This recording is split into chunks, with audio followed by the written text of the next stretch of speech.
Had a few questions about how to get a consistent character across your videos with Google Veo 3. Now that Veo 3 is actually in Freepik, we can use some of the tools there to create some consistent character images that we can bring into Veo 3. And here's how to do it. Head over to Freepik, go to create, and first we'll want to create a set of images. And the first thing you need to do is create a character. Select the model Google Imagen 4, which is the latest AI art model, and start typing in a prompt that describes a person.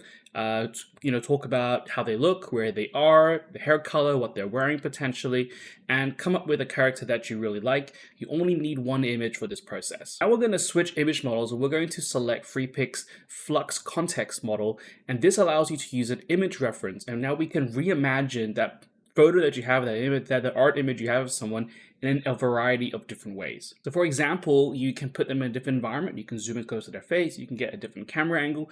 Really play around with this and experiment, because Flux Kontext is fantastic at keeping the consistency of the character whilst changing the scene slightly here. Once you're done, you have a set of images that you're really happy with.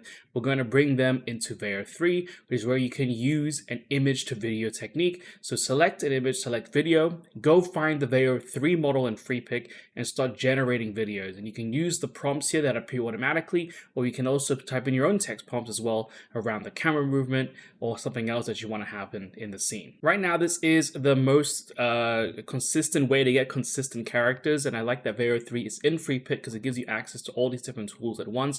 I'm sure there will be some sort of consistency aspect in Google Veo 3 and Google Flow in the future, but for now, this is a workflow that for me works really well.